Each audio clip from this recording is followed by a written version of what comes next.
2016లో అన్నయ్యకి మ్యారేజ్ అయింది అన్న. 2016లో అన్నయ్యకి మ్యారేజ్ అయింది. మ్యారేజ్ అయిన ఒక 8 monthsకి నాన్న చనిపోయాడు. కొంచెం డ్రింకింగ్ ఎక్కువ తాగుతాడు అన్నట్టు. వద్దు నాన్న అని చెప్పినాం. మా అన్న ఆ మత్తులో మా నాన్నని కొడితే పాపం అయినా లేవలకి మా డాడీని కొట్టింది మా అన్న.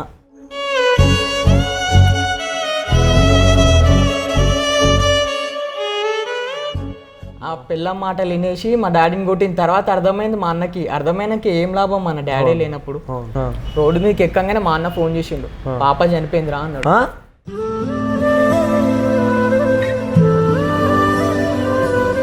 పాప నా పక్కనే వండుకున్నట్టు అనిపిస్తుంది. చూసేసరికి ఎవ్వరు లేరు.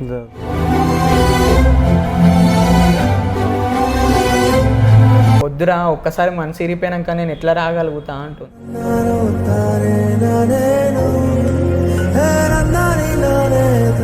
Hi guys, welcome to our channel. Thank you so much guys. నేను మీకు ఒక కొత్త ప్రోడక్ట్ తీసుకొచ్చాను, అదేమన్నా మార్స్ బై GHC అనమాట. సో ఇందులో మనకి హెయిర్ గ్రోత్ ఆయిల్, మనకి డాండ్రఫ్ ఉన్నా అని వాళ్ళ కోసం అనమాట. డాండ్రఫ్ వస్తుంటుంది మన జుట్టు మీద ఎక్కువ డాండ్రఫ్ ఉంటుంది కదా. సో అది మన బట్టల మీద పడుతుంది, చూడడానికి చాలా గలీజ్గా ఉంటుంది, వాళ్ళకి ఉంటుంది. అండ్ మనకి హెయిర్ ఆయిల్ మన హెయిర్ కూడా ఊసిపోతుంటుంది కదా. అది చూసే మన పబ్లిక్లో చాలా గలీజ్ ఉంటుంది. మనం పడుకున్నప్పుడు కూడా పొద్దున్నసారి చూస్తే చేతులు అంటిక్లు ఉంటాయి ఒకసారి. సో వాళ్ళ కోసం ఇది మనం మంచిగా నైట్ టైంలో పడుకునేటప్పుడు పెట్టుకోవాలి. మంచిగా ఆయిల్ పెట్టుకొని పడుకుని పొద్దున్న స్నానం చేస్తే మనకి హెయిర్ అనేది పెరుగుతుంది, డాండ్రఫ్ అనేది తగ్గుతుంది అనమాట. సో గైస్, ఈ ప్రోడక్ట్ చాలా మంచిది అండ్ చాలా ఇందులో విటమిన్ C కూడా ఉంటుంది. సో ఎటువంటి సైడ్ ఎఫెక్ట్స్ లేవు. సో ఇది మీరు కొనుక్కోవాలనుకుంటే కింద డిస్క్రిప్షన్లో లింక్ ఉంటుంది అండ్ వాళ్ళ డీటెయిల్స్ ఉంటాయి. సో వాళ్ళకి కాల్ చేయండి, డౌన్లోడ్ చేసుకోండి, సో పర్చేస్ తీసుకోండి. ఇది నేను కూడా వాడుతున్నా, మీరు కూడా వాడండి. Hey hi guys, hello, welcome to our channel celebrity media goals. So guys, thank you so much, మా ఛానల్ చాలా ఆదరిస్తున్నారు. సో గైస్, ఈ వీక్ మళ్ళీ ఇంకో కొత్త వీడియోతో వచ్చేస్తున్నా. నేను చాలామంది లవ్ ఫెయిల్యూర్స్ ఇంటర్వ్యూ చేసిన. మనం నాకు ఇన్స్టాగ్రామ్ మెసేజ్ చేసిన నాకు లవ్ ఫెయిల్యూర్ కాదు లైఫ్ ఫెయిల్యూర్ అని చెప్పి. సో మనం లైఫ్ ఏంటో అని తెలుసుకుందాం. నాకు కూడా ఎందుకంటే చాలా లైఫ్ ఫెయిల్యూర్ అంటే ముసలి వాళ్ళని పెద్ద వాళ్ళని చూస్తాం, బట్ ఈ ఏజ్ లైఫ్ ఫెయిల్యూర్ అని చెప్పి నాకు వచ్చిండు. అసలు రెండో ప్రాబ్లమ్ తెలుసుకుందాం. So hi bro. హాయ్ అన్న, నా పేరు శ్రీను. ఎక్కడి నుంచి వచ్చాను? వరంగల్ అన్న, ప్రాపర్ వరంగల్. ఇక్కడ అన్నయ్యతో ఉంటున్నా. 2016లో అన్నయ్యకి మ్యారేజ్ అయింది అన్న. 2016లో అన్నయ్యకి మ్యారేజ్ అయింది. మ్యారేజ్ అయిన ఒక 8 monthsకి నాన్న చనిపోయాడు. కొంచెం డ్రింకింగ్ ఎక్కువ తాగుతాడు అన్నట్టు. వద్దు నాన్న అని చెప్పినాం. నాన్న తాగకు, లివర్స్ ఖరాబ్ అయిపోతే ఈ ఏజ్లో నువ్వు తప్ప మాకు ఎవ్వరు లేరు అని చెప్పినాం. ఇంకా మమ్మీని తిట్టడము, అన్నయ్యని తిట్టడము, నా ఇష్టం రా, నా లైఫ్ నా ఇష్టం అని ఫుల్ తాగుతుండే.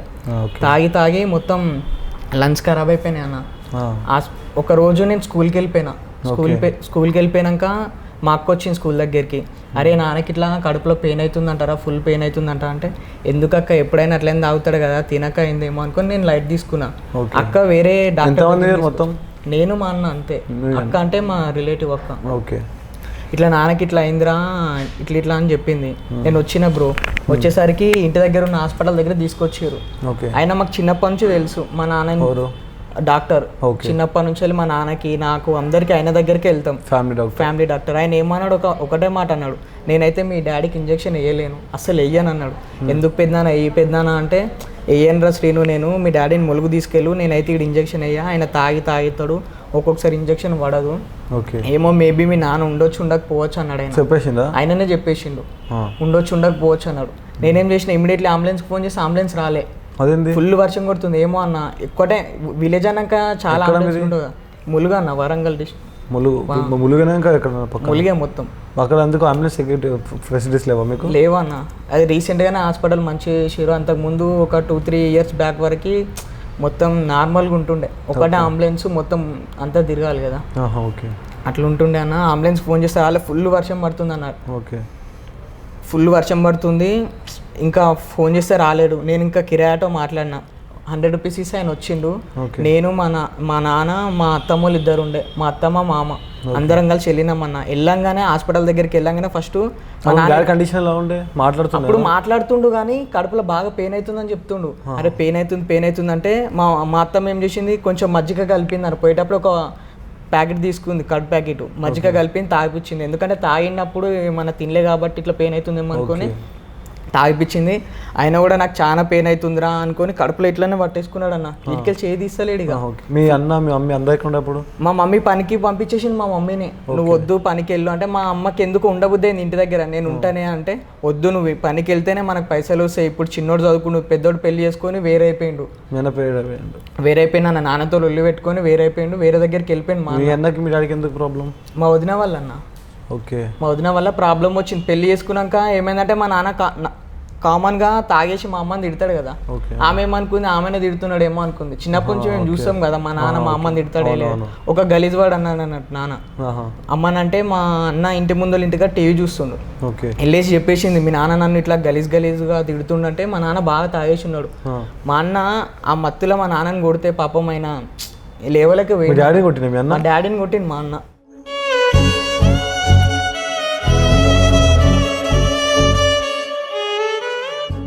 ఆ పిల్ల మాటలు వినేసి మా డాడీని కొట్టిన తర్వాత అర్థమైంది మా అన్నకి. అర్థమైనాక ఏం లాభం మన డాడీ లేనప్పుడు.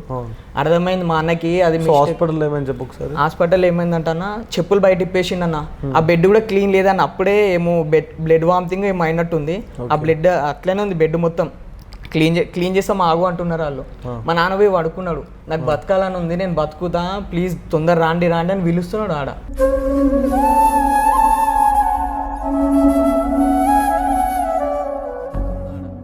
పిలుస్తుంటే ఎవ్వరు రెస్పాండ్ అయితే లేడు. ఒక ఆమె వచ్చింది, ఏమైందంటే ఇట్లా స్టమక్లో పెయిన్ అవుతుందంటే తొందరగా అది గ్లూకోజ్ ఎక్కిచ్చారు అన్న. గ్లూకోజ్ ఎక్కిచ్చిన ఒక హాఫ్ అన్ అవర్కి ఏమో బ్లడ్ వామిటింగ్ అయింది. నేను పోయి డాక్టర్కి చెప్పిన, డాక్టర్ ఇట్లా అక్కడ మా నాన్నకి ఇట్లా బ్లడ్ వామిటింగ్ అవుతుందంటే ఏం కాదు అన్నాడు. నిజంగా చాలా వామిటింగ్ అయిపోతుంది, ముక్కులోంచి వస్తుంది, నోట్లోంచి బ్లడ్ వస్తుంది అని చాలా రిక్వెస్ట్ చేసిన అన్న. రాండి ప్లీజ్ కొంచెం చూడండి, మా నాన్నకి బాగా బ్లడ్గా కూకుంటున్నాడు అంటే, లేదు మీ నాన్న తాగేస్తున్నాడు కాబట్టి ఏం తినలేదేమో అందుకే బ్లడ్ వస్తుందేమో అంటున్నారు వాళ్ళు. చాలా రిక్వెస్ట్ చేసిన అన్న, ప్లీజ్ తొందర రండి మస్తు రిక్వెస్ట్ చేసుకున్నాడు డాక్టర్ని. ఇంకా ఆడు చాలా లేట్ అయిపోయిందన్న. లేట్ అయిపోయినాక నేను ఇంటికి వెళ్ళిపోయినా అన్న. నా దగ్గర 800 ఉంటే అత్తమ్మకి ఇచ్చిన, అత్తమ్మ నాన్నని మంచిగా చూసుకోండి. మా మమ్మీ ఎప్పుడైనా మా నాన్నకి 2 times ఇట్లనే అయిందన్న. తాగి తినకపోతే కడుపులో పెయిన్ అయిపోయి ఇట్లనే 2 times అయింది. వాళ్ళు డాక్టర్ అన్నాడు, ఈసారి తాగితే మీ నాన్న చచ్చిపోతాడని చెప్పింది డాక్టర్లు.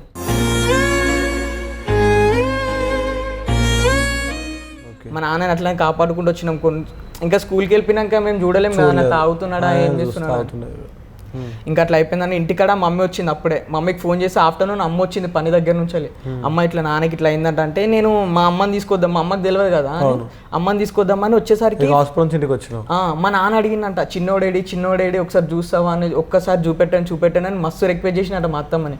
మా అత్తమ్మేమో ఇట్లా చెప్పిందంట, చిన్నోడు అది సరోజిని తీసుకురావడానికి పోయిండు, అక్కని తీసుకురావడానికి పోయిండు, ఇట్లా చెప్పిందంట.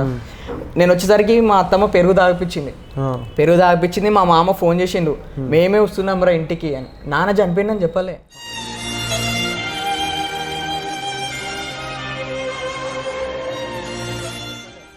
మేమే వస్తున్నాం రా ఇంటికి అని చెప్పిండు. నాకు అన్న ఫోన్ చేస్తే డౌట్ వచ్చింది, ఇదేంది మా అన్న ఈ టైంలో ఫోన్ చేస్తున్నాడు.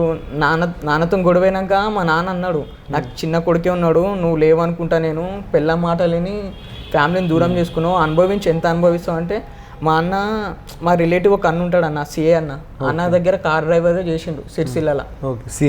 సిఐ కార్ దగ్గర సిరిసిల్లగా చేసిండు డ్రైవర్గా. అయితే అక్కడికి వెళ్ళి ఫోన్ చేస్తే మా అన్న ఇంకా అదే కార్లో ఆ సిఐ అన్న తీసుకొని వచ్చింది మా అన్నని. ఇంకా నాకేం అర్థమైతే లేదు.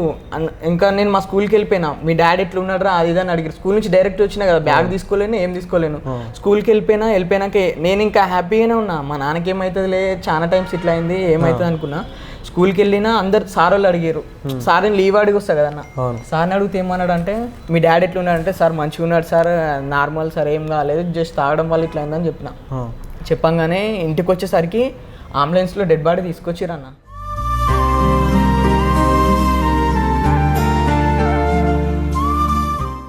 మొత్తం ఇంకా నా చేతులు ఇట్లా ఘోరం అయిపోయింది. ఇంకా నాకు నోట్లోకి వెళ్ళి మాట రాలే. ఫ్రెండ్స్కి ఏమో డాడీ మంచుకున్నాడు, అందరితో మంచిగా ఉన్నాడు అని చెప్పిన, ఏం కాలే, ఇన్ని టైమ్స్ ఏమైంది ఏం కాలే, ఈసారి ఎందుకు ఇట్లా అయింది అనుకొని ఇంకా కంట్రోల్ కాలే ఏడుపు. అన్న వచ్చిండు, మా అన్నని మస్తు తిట్టిన, నీ వల్లనే నాన్న చనిపోయిండు, నువ్వు ఇట్లా చేయడం వల్లనే నాన్న చనిపోయిండు అని ఫుల్ తిట్టిన. ఒకవేళ మా అన్ననే చక్కగా ఉండేది ఉంటే మా డాడీ కూడా దూరం కాకపోతుండే, ఫ్యామిలీ దూరం కాకపోతుండే. మా అన్న అసలు ఆమెను వేస్ట్గా పెళ్లి చేసుకున్నాడు అన్న మా వదినకి. మంచిగా ఉండ మరి మా వదినని చాలా చాలా అంటే చాలా కేర్ చేస్తాడన్న. కాకపోతే ఆమెకి ఏంటంటే మా అమ్మ ఉండొద్దు, నేను ఉండొద్దు, ఓన్లీ మా అన్న మాత్రమే ఉండాలి, ఫ్యామిలీలో ఎవ్వరు ఉండొద్దు అంట. ఎందుకు అట్లా? ఎందుకంటే ఆమె కంఫర్ట్ ఉండదంట. నేను మా మమ్మీ ఉంటే ఇప్పుడు నాకు డాడీ లేడన్న. డాడీ చనిపోయినాక 2 lakhs అప్ అయింది. పాపం అమ్మ ఏదో ఒక కూలి పని చేస్తుంది విలేజ్లో. కూలి పని చేసుకొని మా అన్న ఇంత మా అమ్మ ఇంత చేసి 2 lakhs తీసేసి నా 10th వరకు వరంగల్లో చదువుకున్నాను. 10th అయిపోయినాక మంచిగా చదివించిరన్న. మా నాన్న నేను 8th లోనే చనిపోయిండు. 8th క్లాస్లో చనిపోయిండు. 10th రాక మా అమ్మ అట్లనో ఇట్లనో 10th రాక చదివించింది. మంచిగా జీపే అంతా మార్క్స్ మంచిగా వచ్చినాయి అన్న. మా అన్న అన్నాడు అరే హైదరాబాద్ వచ్చేసారా నేను చూసుకుంటా మంచిగా చూసుకుంటా అన్నాడు. హైదరాబాద్ ఉంటున్నా మా అన్నను మా వదినని తీసుకొచ్చుకున్నాడు. మా వదిన అప్పుడు మంచిగా మాట్లాడింది. మాకు ఎవరు కొడుకులు ఎవరు లేరు కదా, నిన్ను సొంత కొడుకులాగా చూసుకుంటాము. మ్యారేజ్ అయ్యి 3 years ఏమో అవుతుంది, వాళ్ళు హైదరాబాద్ వచ్చారు.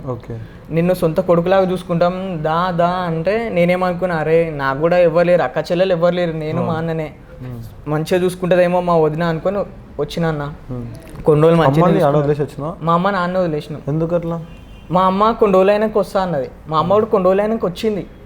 ఇట్లా అమ్మా ఇట్లా సిచ్యువేషన్ మంచిగా లేదమ్మా, రామ్మా నేనే ఒక్కను వండుకొని తినాల్సి వస్తుందమ్మా అంటే, ఎందుకురా నువ్వు ఒక్కను వండుకొని తినాల్సి వస్తుందంటే, మా వదిన ఏం చేసిందంటే మా అన్నతో గొడవ పెట్టేసుకుంది. మీ తమ్ముడు ఉండొద్దు, మీ అమ్మిడికి రావద్దు, అసలు ఎవ్వరు రావద్దు, ఇక్కడ మన ఇద్దరం మాత్రమే ఉండాలని. మా అన్న మొత్తం మెంటాలిటీ మొత్తం మా వదిననే వెళ్ళిపోవన్నది. ఎందుకంటే మా అన్న ఇప్పుడు నాకు ప్రతి ఒక్క రూపాయి మా అన్ననే అన్న. నేను ఇప్పుడు ఈ సిచ్యువేషన్ ఇట్లా ఉన్నానంటే మా అన్ననే రీజన్ నాకు. నేను ఇప్పుడు ఇట్లా బట్టలు వేసుకొని తిరుగుతున్నా, అసలు బతుకున్నా అంటేనే మా అన్న రీజన్ అనుకోవాలి. నేను మా నాన్న చనిపోయినాక పెళ్ళాన్ని కూడా వద్దనుకున్నాడు తమ్ముని కోసం. నాకు వైఫ్ కూడా అవసరం లేకున్నా నా తమ్ముడు ఉంటే చాలు నేను బతకగలుగుతా అని చెప్పిన అందరితోనే. అట్లాంటి సిచ్యువేషన్లో మా వదిన ఏం చేసిందంటే నా మీద, మా అన్న మీద, మా అమ్మ మీద, ముగ్గురు మీద కేసు పెట్టిందన్న. కేసు పెట్టింది. వీళ్ళు నన్ను హింసిస్తున్నారు, 2 lakhs తీసుకురాపో 5 lakhs తీసుకురాపో అని హింసిస్తున్నారు అన్న. మా అమ్మనే లేదన్న ఈడ. అట్లాంటివి మా అమ్మ మీద పెట్టింది. నేనైతే సొంత అక్క తీరు చూసుకున్నా. బయటలో ఏమని చెప్తుండే తెలుసానా, ఈయన నా కొడుకు తీరు చూసుకుంటాం, ఇంత లోటు లేకుండా చూసుకుంటాం అని చెప్తుంది. అందరు ఏమనుకుంటారన్న బయట వాళ్ళు, అరే ఎంత మంచిదో ఏందో అనుకుంటారు.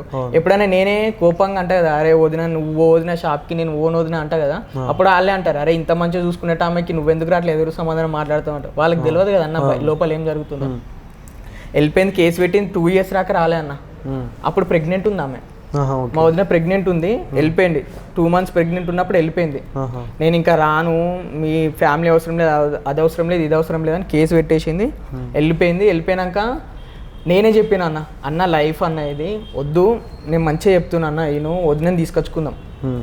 ఇప్పుడు ఆమె ప్రెగ్నెంట్తో ఉంది. ఇప్పుడు ఎవరన్నా గలీజ్ అనుకుంటారు, మీ డాడీ ఏదిరా అదేదిరా ఇదేదిరా అంటే చాలా గలీజ్ అనుకుంటారన్న, నువ్వు వెళ్ళి తీసుకురా అంటే, కేసు పెట్టాక నేను ఎట్లా తీసుకొస్తారా అన్నారు. పోలీసు వాళ్ళు కాల్ చేసారు, నువ్వేనా శ్రీను అంటే నన్ను అడిగారు ఫోన్ చేసి. అవును ఇట్లా మీ వదిన నీ మీద, మీ అమ్మ మీద, మీ అన్న మీద కేసు పెట్టింది, వచ్చి మాట్లాడుకొని సాల్వ్ చేసుకోరు అన్నది.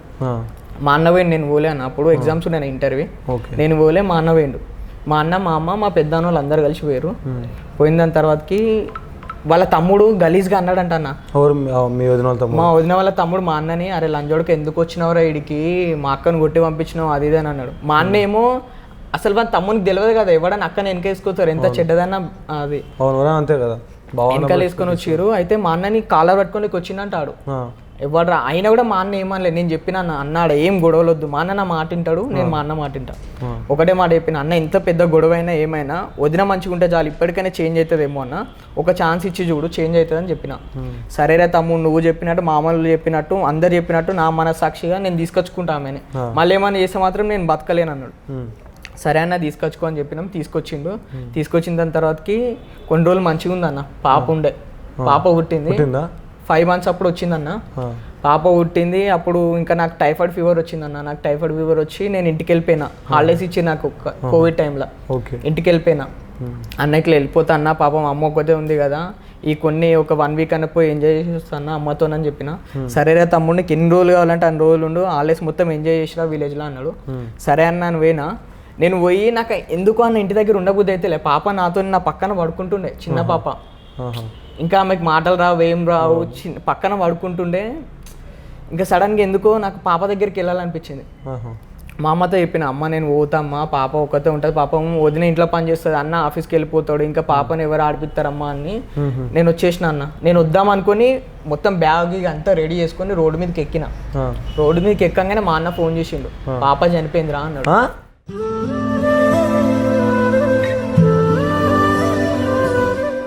పాప చనిపోయిందిరా అన్నాడు. పాప ఎట్లా చనిపోయిందన్న అంటే, ఆమెకి వైరల్ ఫీవర్ వచ్చిందంట అన్న, చూడలేరు, ఆమెకి కోల్డ్ అయింది. మా వదిన ఏం చేసిందంటే మా వదిననే చంపేసింది అనుకోవాలన్నా, అట్లాంటిది మా అన్న మీద పెట్టేసింది. మళ్ళీ ఆమె ఏం చేసింది, పాపకి సరదైన మనకి సరదా అయితే ఏం చేస్తాం, మన ఫ్యాన్ ఆఫ్ చేసుకొని అన్న ఆఫ్ చేసుకొని దుప్పటి వేసుకుంటామా. ఆమె పాపకి ఏం వేయలే అన్న, స్వెటర్ వేయలే, ఏం వేయలే, అట్లనే పడుకోబెట్టింది బెడ్ మీద. ఆమెకి హెడ్కి ఎక్కిందంట అన్న ఫీవరు, ముక్కుల నుంచి వెళ్ళి బ్రీతింగ్ రాలే, ఏం రాలే. మనకి బ్రీతింగ్ రాకపోతే నోరుతో తీసుకుంటాం, చిన్నపిల్లలు మాటలు రాని వాళ్ళు ఎట్లా తీసుకుంటారు. హెడ్కి ఎక్కిందంట. గల్లీలో ఉన్న క్లినిక్కి పోయిర్రన్న నైట్ పోతే ఏం కాదని చెప్పిరంట. పాప అంతా బాగానే ఉంది, వాష్రూమ్ పోయింది, అంతా మంచిగానే ఉంది, ఏం కాదనుకొని మా అన్న నైట్ డ్యూటీకి వెళ్ళిపోయాడు. మార్నింగ్ కల్లా ఇంకెక్కువైందంట. నైట్ డ్యూటీకి వెళ్ళిపోయింది కదా, మార్నింగ్ కల్లా ఎక్కువైపోయింది. మా అన్న చెప్పిండు ఒక అర్ధగంట లేట్ అవుతుంది, పైన వాళ్ళ దగ్గర 1000 రూపీస్ తీసుకో అన్నాడంట. 1000 రూపీస్ వాళ్ళు తీసుకున్నారన్న. 1000 రూపీస్ తీసుకుంటే తీసుకొని నువ్వు వచ్చినాకనే పోతా అని పట్టుబట్టింది. ఇక నువ్వు వచ్చినాకనే పోతా అని మా అన్నకి మొత్తం మెంటల్ టార్చర్ పెట్టింది. వచ్చినాకనే పోతా అనేసరికన్నా ఆమెకి ఫీవర్ ఎక్కువైపోయింది. ఇక్కడ మన శ్రీనగర్ కాలనీలో ఒక హాస్పిటల్ ఉన్నదన్న, ఆడికి తీసుకెళ్ళి పాపని. వాడు ఫస్ట్ 10,000 కడితేనే అడ్మిషన్ చేసుకుంటా అన్నాడు పాపని. మా దగ్గర ₹1 లేకుండా అన్న. అన్నకి మంత్ ఎండ్ శాలరీ మా అన్న ఒక్కడే చేస్తాడు అన్న, ఇంట్లో ఎవ్వరు చేయరు. మా అన్నకి 20,000 శాలరీ వస్తే అన్ని రూమ్ రెంట్లు, ఆ ఖర్చులు ఈ ఖర్చులకి అయిపోతాయి. ₹1 మిలగలే, ఏం లేవు. వేరే వాళ్ళని అప్పడిగిండు ₹1000 అప్పడుగు తెచ్చిరన్న. జాయిన్ చేసుకున్నాం. మా వదిన ఇట్లా ఎత్తుకున్నది పాపని. అప్పరాకి ఏడ్చిందంట పాప, బాగా ఏడ్చిందంట. ఇట్లా ఎత్తుకున్న కొద్దిసేపట్లోనే పాప పాపేసింది. మా వదిన అనుకున్నది పండుకున్నదేమో అనుకున్నది. ఇట్లా తీసి చూసారు పాప చచ్చిపోయి ఉన్నదన్న. పాప చనిపోయి ఉన్నది.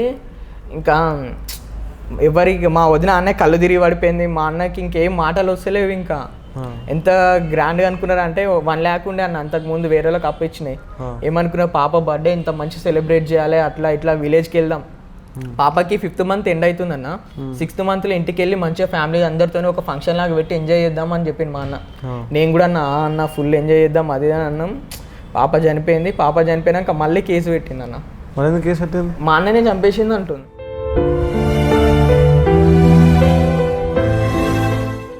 ఈయననే చంపేసిండు. ఈయన ఉండేది ఉంటే పాప బతికేది అంటుంది. మా అన్న వచ్చే వరకు వెయిట్ చేయడం ఎందుకు, వెళ్ళిపోవచ్చు కదా హాస్పిటల్కి.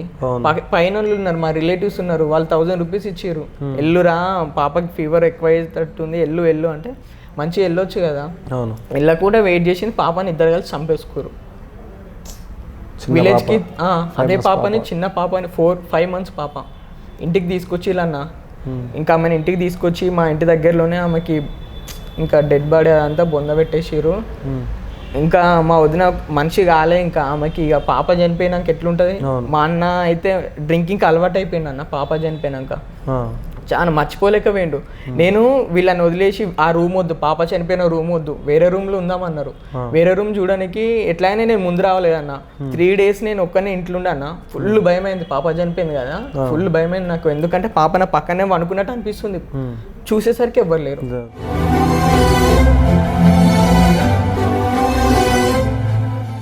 ఇంకా చాలా భయం అయిపోయింది. అట్లాంటి సిచ్యువేషన్లో మళ్ళీ కేసు పెట్టిందన్న. ఇంకా ఈయననే చంపేసిండు, ఈయననే అన్నీ చేసిండు, వాళ్ళ తమ్ముడు లేడు, ఎవ్వరు లేరు, ఎవ్వరు లేని చూసి చంపేసిండని మా అన్న మీద కేసు వేసింది. మళ్ళీ ఇప్పుడు ఇంటికి పోయిందన్న. వాళ్ళ ఫ్యామిలీ అందరిని పట్టుకొని వచ్చిందన్న. వాళ్ళ బాబాయ్ ఏమన్నాడంటే, నీ వల్ల నేరా ఇంట్లో ప్రాబ్లమ్స్ అవుతున్నాయి, నా కలర్ పట్టుకొని బయటకు గెంటుతుండన్నాడు. నేనన్నా నా వాళ్ళు ఎందుకు అవుతుంది మా అమ్మ, నేనేం తప్పు చేసినా ఒక్కసారి చెప్పు. మా నాన్న లేడు నాకు, మా నాన్న లేడు కాబట్టి మొత్తం రెస్పాన్సిబిలిటీ ఎవరు, మా అన్న చూసుకోవాలి నాకు. మా అన్ననే చూసుకుంటా అంటుంటే మీకేంది అంత నొప్పి, మా అన్న వద్దంటే చెప్పు, నేను ఇప్పుడు ఇంట్లోకి వెళ్ళి తెంగేస్తా అని చెప్పిన. అంతే. అయితే మా అన్న అన్నాడుగా, నువ్వెందుకు పోతావు అబ్బాయి, నా ప్రాణం ఉన్నంత వరకు నేను చదివించుకుంటా, నువ్వు ఇప్పుడే కాదు నీకు మంచి జాబ్ రావాలి, ఇప్పుడు నువ్వు మమ్మల్ని అందరినీ నువ్వు చూసుకోవాలిరా, ఎందుకంటే డాడీ లేడు, చదివిస్తే ఎంత మంచి పేరు వస్తుంది అన్న అన్నకి డాడీ లేనప్పుడు. ఇంత ఇట్లా అయిపోయిందన్న, నన్ను బయటకు వెళ్ళిపో అది అని అన్నారు. నన్ను కొట్టనీకే వచ్చిందన్న. వాళ్ళ బాబాయ్, మా వదిన వాళ్ళ బాబాయ్ పిన్ని ఇంకొక ఎవరినో పట్టుకొని వచ్చారు. వాళ్ళు నన్ను కొట్టనీకి వచ్చారు. చాలా ఏడ్చినన్న. అరే వదిన, నీకు ఎన్నిసార్లు కొడుతుంటే నువ్వు ఎన్ని మిస్టేక్లు చేసినా కూడా మా వదిన మా చెల్లె అనుకొని వెనకాల వేసుకొని వచ్చిన నిన్ను. అన్న కొడుతుంటే కూడా ఆపిన, అన్న వద్దన్న, మనకెవ్వరు ఆడపిల్ల లేరు, పోనీ అన్న అనుకొని ఎవ్రీడే అన్న మా వదినని నేను వర్క్ దగ్గర ఎవ్రీడే దింపుతుండే. ఒక్క పని కూడా కాదనకపోతుండే ఆమె చెప్పినాయి. అట్లాంటిది ఆమె ఏంది, నువ్వు నాకు ఏమైనా చిన్న హెల్ప్ చేసినావా, ఏమైనా చేసినావా అన్నది. కానీ మా ఇంటి గల్లీలలో ఎవరిని అడిగినా చెప్తారు, అరే డైలీ వీడే కదా, మీ మరదే కదా, తీసుకోవేరదు అంటారు. అట్లాంటిది నన్ను వెళ్ళిపో అన్నదన్న. ఒక చిన్న ఇష్యూ దగ్గర ఆమె వెళ్ళిపోయిందన్న, ఒక్కటే చిన్న ఇష్యూ దగ్గర. ఏంటిదా ఇష్యూ? ఆమెకి ఫోన్ కావాలంట అన్న, నా స్టడీ చదివియొద్దంట. మా ఇంట్లో 20,000 ఉన్నాయి. ఇప్పుడు నాకు డిగ్రీ ఎగ్జామ్స్ అవుతున్నాయి, డిగ్రీ ఫీజు కట్టాలి, ఎగ్జామ్ ఫీజు కట్టాలి, 20,000 ఉన్నాయి. ఫీజు కట్టకపోతే వాళ్ళు హాల్ టికెట్ ఇవ్వనంటున్నారు. అన్న 20,000 ఉన్నాయి. సరే అన్న కొని అన్న, తర్వాత నేనన్నా రిక్వెస్ట్ చేసుకుంటా మేడం అన్న. మేడం వాళ్ళు ఎంత రిక్వెస్ట్ చేసినా రిక్వెస్ట్ అయితే లేరు. కట్టాలేరా శ్రీను, ఇది మన ఇల్లా, ఇది ప్రైవేట్ కాలేజ్, గవర్నమెంట్ కాలేజ్ అయినా ఏదో నడుస్తుంది, ప్రైవేట్ కాలేజ్ అది అని అన్నారు. సరే అనుకొని నేను లైట్ తీసుకున్నాను. మా వదిన ఇమీడియట్లీ నాకు ఇప్పుడు 20,000 ఫోన్ కొనిస్తా, ఇంట్లోకి వెళ్ళిపోవాలా అని మా అన్నతో లొల్లి స్టార్ట్ చేసింది. ఫోన్ కోసం ఆఫ్టర్ ఆల్ ఒక ఫోన్ కోసం 20,000 ఫోన్ కొనిస్తావా, ఇప్పుడు వెళ్ళిపోవాలన్నది. అరే వానికి డబ్బులు లేవు, మా తమ్మునికి ఫీజు కట్టాలంటే, మీ తమ్ముడి గురించి నాకేం అవసరం లేదు, వాడు ఏడైనా పోయి జావని నాకు అవసరం లేదు, నాకు ఫోన్ కొని అని లొల్లి స్టార్ట్ చేసింది. చాలా పెద్ద ఇష్యూ అయింది. మళ్ళీ రీసెంట్గా మళ్ళీ ఒక కేసు పెట్టింది అన్న, మొత్తం 3 times కేసు పెట్టింది. ఇంకా ఈసారి మళ్ళీ అదే కేసు కొట్టేసిన అన్నారు, మళ్ళీ ఓపెన్ చేయించింది, మళ్ళీ ఇప్పుడు కూడా ఓపెన్ చేయించింది. రీసెంట్గా ఒక 3 months కూడా అయితే లేదు, వెళ్ళిపోయి 3 months. పోలీసు వాళ్ళు ఏమంటున్నారు అంటే, మా అన్న ఈసారి వెళ్ళలే, నీ మీద కేసు ఫైల్ అయింది అన్నాడు. ఆ పోలీసు వాడు 30,000 తీసుకున్నావు మా దగ్గర, ఇట్లా నువ్వు బెయిల్ మీద బయటికి పోతున్నావు అది ఇదని. నాకు మా అన్నకి మా మమ్మీకి 30,000 తీసుకుంటాను. 30,000 తీసుకున్నా. సరే పోనీ పైసలు పోతే పోనీ, మళ్ళీ వస్తుందేమో మా వదిన అనుకున్నాం, కానీ ఆమె రానంటుంది. మాకు ఇవ్వంతో అవసరం లేదు. దేనికోసం తీసుకుని అసలు పోలీసు వాళ్ళు కేసు కొట్టేపోయి కన్నా, కేసు కొట్టేపోయి అంటే కాంప్రమైజ్ ఇచ్చిరా పైసలు 30,000 తెలియదన్న. మా వదినకి ఇచ్చిరా లేకపోతే ఈ పోలీసు వాళ్ళే తీసుకురా అన్న విషయం నాకు తెలియదు. ఇక 30,000 తీసుకున్నాక ఇంటికి వచ్చినాము. ఇంటికి వచ్చినాక ఇప్పుడు ఏంటంటే అన్న, మా అన్న ఆమె మీద ఇప్పుడు డైవర్స్ అప్లై చేద్దామని చూస్తున్నాడు. ఓకే. ఎందుకంటే ఆమె టార్చర్ తట్టుకోలేకపోతుంది, తమ్ముడు వద్దంటుంది, నా అమ్మ వద్దంటుంది. ఇప్పుడు మా మమ్మీ ఇడికి రాకపోవడానికి మెయిన్ రీజన్ అదే. మా మమ్మీ వచ్చినా కూడా ఇంత అన్నం పెట్టకపోతుండే, అత్తమ్మ అని పిలకపోతుండే. ఇట్లా నన్ను అంటే లడ్డు అని పిలుస్తుంది, మరిది అని పిలకపోయినా ఏం కాదు, కానీ మంచిగానే పిలుస్తుంది, లడ్డు అది అని మంచిగానే పిలుస్తుంది. మా మమ్మీకి ఇంత రెస్పెక్ట్ ఇవ్వకపోతుండే అన్న. మా మమ్మీని ఒక పురుగు తీసేసి పడేస్తుండే. పాప మమ్మీ ఈ ఏజ్లో ఏం కష్టపడుతుంది అన్న. మా అమ్మ ఏజ్ అన్న 40+ ఉంటుంది అన్న. 40+ ఉంటుంది. విలేజ్లోనే ప్రతి ఒక్క పని చేస్తా అన్న. మా అమ్మ విలేజ్లో ఏడికి పోయినా కూడా మాకు ఒక గుడ్ నేమ్ ఉంది, సరోజన అంటే మంచి పేరు ఉన్నది అన్న మా ఇంట్లో, మా ఊర్లో. అట్లాంటిది మా మమ్మీ ఇడికి వస్తే ఇంత అన్నం పెట్టలే అన్న.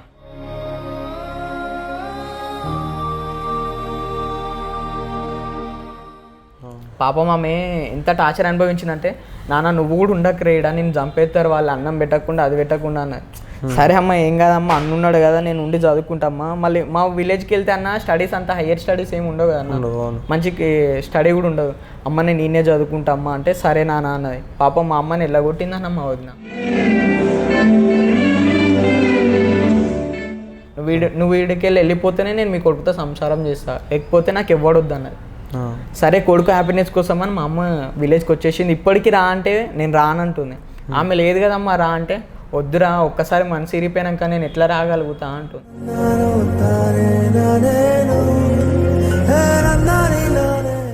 ఇక నేనే హాలిడేస్ వచ్చినప్పుడల్లా మా మమ్మీ దగ్గరికి వెళ్తాను. నేను నాకు చదువుకుంటా మంచిగా నువ్వన్నా?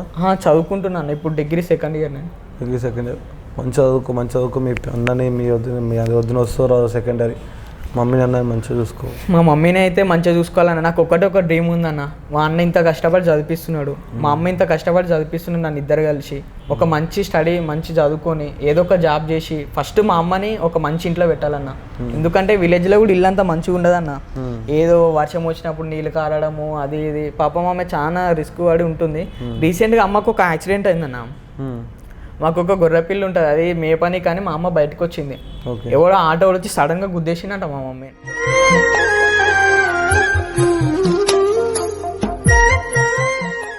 సడన్గా గుద్దేసరికి చేతికి ఈ బొక్క ఇట్లా బయటకు వెళ్ళిందన్న. 22 కుట్లు పడ్డాయి చేతికి. ఆటో దొరకలే అన్న. విలేజ్లో ఏమని దొరకబడతాం, ఎక్కడికి వెళ్ళి వచ్చినాడు తెలియదు. మా మమ్మ కొత్త ఉంది, ఆడ ఎవ్వరు లేరు. 22 కుట్లు పడ్డాయి అన్న. సడన్గా మా మమ్మీ నాకు అప్పుడు ఫోన్ కొట్టిందన్న. నేనేం చేసిన, క్లాస్లో ఉన్నప్పుడు మమ్మీ ఫోన్ ఎప్పుడు చేయదు కదా అనుకుని నేను లిఫ్ట్ చేయలే. తర్వాత ఈ పీరియడ్ అయిపోయాక ఫ్రీ టైం ఉంటుంది కదా, లిఫ్ట్ చేద్దాం అనుకున్నా. మా అమ్మ ఫోన్ కొట్టిన నెక్స్ట్ సెకండ్కి యాక్సిడెంట్ అయిందంట మా మమ్మీకి.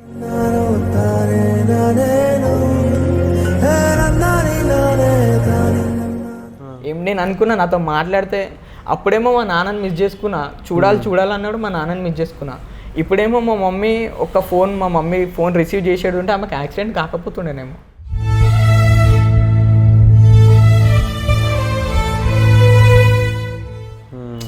ఇంకా చాలా ఏడ్చినా అన్న, ఫుల్ ఏడ్చిన. ఇమ్మీడియట్లీ కాలేజ్ నుంచి వెళ్ళి ఇంటికి కూడా పోలే, కాలేజ్ నుంచి డైరెక్ట్ ఇంటికి వచ్చేసిన. ఇంటికి వచ్చేసి మా పిన్ని దగ్గర పంపించేసిన అన్న మా మమ్మీని. మా పిన్నికి కూడా పాపం హస్బెండ్ లేడు, ఆమె మమ్మల్ని సొంత కొడుకు తీరు చూసుకుంటుంది. మా పిన్ని సొంత కొడుకు అని ఎక్కువ చూసుకుంటుంది. ఇమ్మీడియట్లీ ఒక కిరాయి ఆటో మాట్లాడేసి మమ్మీని పంపించేసినాం ఇంటికి. ఇంకా ఇప్పుడు మళ్ళీ రీసెంట్గా ఇంటికి వెళ్ళేసి వచ్చిన అన్న నేను. మమ్మీ మంచిది ఇప్పుడు కొంచెం బెటర్ అన్న, హెల్త్ ఓకే అంతా? హెల్త్ ఓకే అన్న. కానీ ఇడికి రమ్మంటే వస్తలే మమ్మీ. నేనన్నా మా వదిన వెళ్ళిపోయినాక 2 years నేనే చేసుకున్నా వర్క్స్ ఇంట్లో. ప్రతి ఒక్క వర్క్, ఇక అమ్మాయి ఏమేమి పనులు చేస్తుంది ఇంట్లో, ప్రతి ఒక్క వర్క్ నేనే చేసుకున్నా. 2 years టైఫాయిడ్ ఫీవర్ వచ్చింది ఆ వర్క్స్ చేయడం వల్ల. ఇంట్లో ఒక 50,000 ఉండే, ఆ 50,000 తోని మా అన్న నాకు హెల్త్ మంచిగా చేసిండా. మా వదిన వచ్చి అడిగిందన్న మళ్ళీ వస్తుంది కదా మధ్యలో, వచ్చి ఆ 50,000 ఏవి 1 lakh వెళ్ళి 50,000 ఏడబెట్టిరంటే లడ్డుగానికి హెల్త్ మంచిగా లేదు అందుకే హాస్పిటల్ తీసుకెళ్ళామంటే 50,000 అవుతుందా మీ తమ్ముని కోసం అయితే 50,000 పెడుతూ నాకు ఒక ఫోన్ కొనేయో. ఆఫ్టర్ ఆల్ ఫోన్ అదేందో అన్న, ఆమెకి ఆ పిచ్చి ఏందో తెలియదు. మా అన్న చదువుకోవద్దు, హెల్త్ పెట్టవద్దు, ఫోన్ కావాలంట. ఆమెను మాత్రమే చూసుకోవాలి, నేను ఉండొద్దు, మా అమ్మ ఉండొద్దు, ఎవ్వరు ఉండొద్దు, ఆమెను మాత్రమే చూసుకోవాలంట. ఇప్పటికి కూడా నేనే అయిపోయినాయి. మంచిగా చదువుకో, మంచిగా జాబ్ చేసుకో, బయట అమ్మాయిలకి మిమ్మల్ని ఏం తిరగకుండా తిరగట్లేను అన్న. ఇంకా ఇంట్లో సిచ్యువేషన్ ఎట్లున్నాక ఇంకా అమ్మాయిల సోకేం పోతా. మంచిగా చదువుకొని మమ్మీని ఇంట్లో మంచిగా చూసుకో. మీ వదిన లైఫ్ వస్తుంది, లేకపోతే లేదు. కానీ ఒకటే అన్న, మా అన్న ఒక్కడే ఇంత కష్టపడుతుండు, ఇన్ని వర్క్స్ చేసి నన్ను చదివిస్తుండు, రూమ్ రెంట్లు కట్టలేక, కాలేజీ ఫీజులు కట్టలేక. కానీ నాకేదన్నా వర్క్ ఉంటే బాగుంది. గుర్తుపెట్టుకోవాలి, మీ అన్నకి ఎంత పెడుతుండో, ఏం చేస్తుండో ప్రతి ఒక్క లైఫ్లో గుర్తుపెట్టుకొని మన రిటర్న్స్ మీ అమ్మకి, మీ డాడీకి, మీ అన్నకి ఇవ్వాలి. మంచి ఇల్లు కట్టుకోండి, మంచి ఇల్లు కట్టుకొని మా అమ్మని మంచిగా పెట్టాలని ఉందన్న. ఇదే హైదరాబాద్లో మా అమ్మ రావాలి, తెచ్చుకో, మంచిగా చేసుకో. తర్వాత ఏమైనా ఫ్యూచర్ ఏమైనా ప్రాబ్లం ఉన్నా హైదరాబాద్లో మనం చెప్పు, హెల్ప్ చేద్దాం మనం కూడా. సరే అన్న, తప్పకుండా హెల్ప్ చేస్తా. సో గైస్, ఫైనల్గా చూసారుగా, ఇదన్నమాట మన స్టోరీ. సో ఒక చిన్న ఫోన్ ఇప్పారని చెప్పేసి వాళ్ళ వదిన అలీ ఇవ్వడం ఇది చాలా తప్పు. ఎట్లా అంటే చాలామంది ఉన్నారు, ఒక్కరి చిన్న ప్రతి ఫోన్ అనేది చాలా మందికి అలవాటు అయిపోయింది. సో దానికి ఇంకా చాలా మంది ఉన్నారు కానీ బయటికి ఎక్స్ప్రెస్ చేసుకోలేరు, ఎవరు చెప్పలేదు. ప్రతి ఒక్కరిలో ఫ్యామిలీలో ప్రాబ్లం ఉంటూనే ఉంటుంది. సో అందరు మనం షేర్ చేసుకున్నాం అంతే. సో కానీ అన్న ఒకటి ఫైనల్గా చెప్తాన్నా, ఏ పేరెంట్స్ అన్నా తాగండి, కానీ ఒక్కసారి పిల్లల్ని గుర్తు చేసుకోండి తాగే ముందు. తాగి మీరు చనిపోతే, ఇంకా మీరు చనిపోయినాక మాకు ఎవ్వరు ఉండరు, ఎవ్వరు లేరు కూడా, మీరే మా లైఫ్. అట్లాంటిది మీరు వెళ్ళిపోయినాక మేము కుక్క బతుకన్నా ఘోరం అవుతుంది. ఒక పేరెంట్ లేకపోతే ఎట్లుంటుందో నాకు తెలుసా బాధ. దయచేసి తాగండి, తాగితే కూడా ఇంత తినండి. మా నాన్న తాగి తినక లంచ్ ఖరాబ్ అయిపోయి చనిపోయిన స్టమక్ పెయిన్తోనే. అందరి పేరెంట్స్కి ఇది ఒక విషయం అయితే చెప్తున్నా, తాగండి కానీ ఇంటికి వచ్చి టైంకి తినండి. ఒక్కసారి పిల్లల్ని గుర్తు తెచ్చుకోండి తాగే ముందు. So thank you, super. ఈ వీడియో యూత్ పూర్వలు చూస్తే అలాగే చెప్తున్నా. సో తప్పకుండా ప్రతి ఒక్కరు మమ్మీ డాడీ మంచిగా చూసుకోండి. సో మన పేరెంట్స్ లేక బాధపడుతున్నారు. సో మన అందరికీ పేరెంట్స్ ఉన్నా కానీ మనం బయట చిల్లర వేస్తే చాలా వేస్తాం. సో ఎప్పటి నుంచైనా కొంచెం మనం మారండి, ఒక 10% మారినా హ్యాపీ. సో మన ఫ్యామిలీ మంచిగా చూసుకోండి, మనం మంచిగా ఉన్నది చాలు. సో మీకు కూడా మన స్టోరీస్ మొత్తం షేర్ చేసుకోవాలనుకుంటే మాకు సెలబ్రిటీ మీడియా ఇన్స్టాగ్రామ్ ఉంది. సో దానికి మెసేజ్ చేయండి, కింద ఒక వాట్సాప్ నెంబర్ ఉంటుంది, దాన్ని టెక్స్ట్ చేస్తే మిమ్మల్ని అప్రోచ్ అవుతారు. Thank you, love you all.